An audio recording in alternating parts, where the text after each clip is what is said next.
Good afternoon. Okay, for today's presentation, we're going to be talking about Egypt as a whole, but for particulars, we're going to go in depth in the business etiquette for the business communication class. And I'm going to go ahead and start. Excuse me. All right, the facts and stats. I had just named some of the locations of where Egypt's at, the capital, the climate, the population, the makeup, the religions.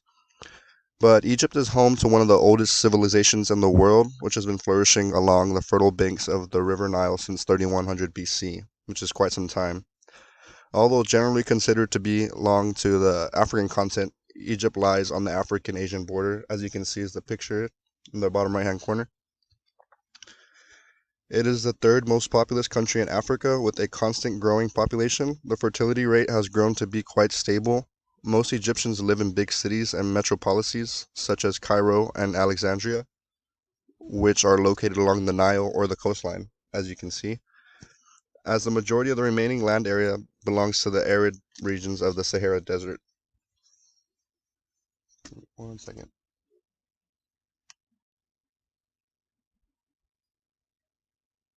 The language they speak is Arabic for the past 13 centuries, and it's like a classical language. It's written, and once you see it, it's in the bottom right hand corner. It's super hard to reiterate, but it is used for conducting official business. Arabic is spoken language of the street. Both forms are used by the media for business transactions and in school. It is also used in songs and folk literature and popular poetry. English and French are spoken among the more highly educated and by those who work in the tourism sector, where Italian and German are also heard, which also relates to the business aspect when going there and trying to have meetings and trying to figure out what's going on. You need a travel agent and someone who could speak multiple languages, even more than Arabic. The Egyptian society and culture. Most Egyptians, they descended from the Arabian settlers who followed the Muslim conquests in 640 BC, I believe, and from the descendants of the ancient Egyptian pre-Islamic population. The typical Egyptian reflects a mixture of the two heritages. The Egyptian Copts, a sizable minority, it dates back to pre-Islamic times. But the Muslims, they pray 5 times a day, dawn, noon, afternoon, sunset, and evening. And Friday is a Muslim holy day, which is basically to Catholics it would be a Sunday, and for Friday that's their Muslim holy day, which is every week. And no business or nothing's conducted on that day. It's just strictly praying. Meeting etiquette. Greetings are based on both class and the religion of the person you know. So how far ranked you are and how old you are really determines on how you greet someone and if you greet them first. It is best to follow the lead of the Egyptian you are meeting. Handshakes are the customary greeting among individuals of the same sex. Handshakes are somewhat limp and prolonged. Once a relationship has developed, it is common to kiss on one cheek and then the other while shaking hands, men with men and women with women. In any in any greeting meet in any greeting between men and women, the woman must extend her hand first. If she does not, a man should bow his head in greeting. Very particular in the way they do things over there. Gift giving etiquette. This is just to be nice, you know. You want to start off on a good foot by giving a present. It's just out of respect.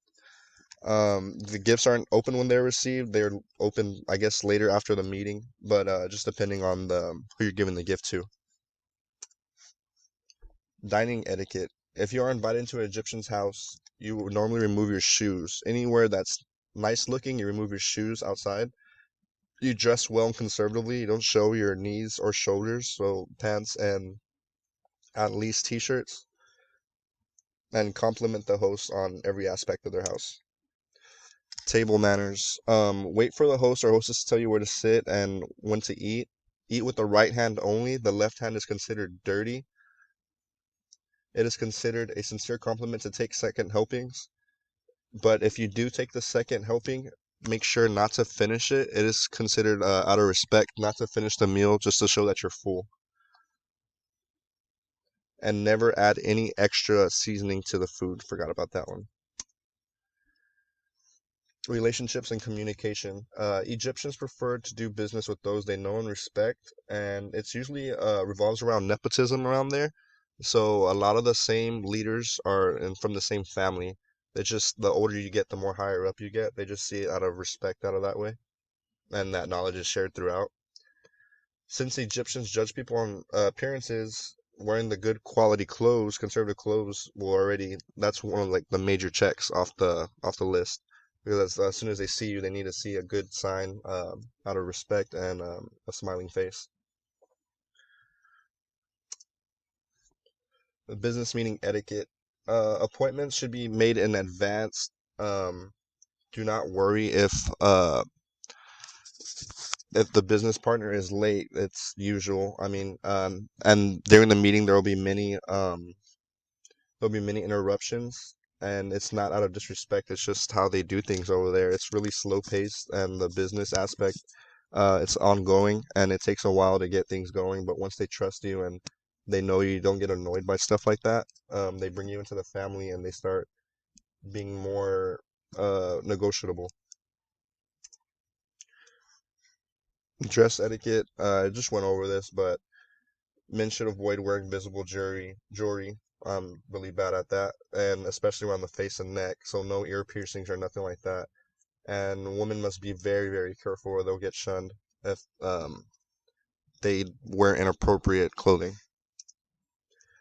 Business cards can be given, but it is important you do it in Arabic and in the language you're speaking, and it can be given at the end of the meeting, just so you can have in case they like you. They may not take it. And that should conclude the presentation. Thank you.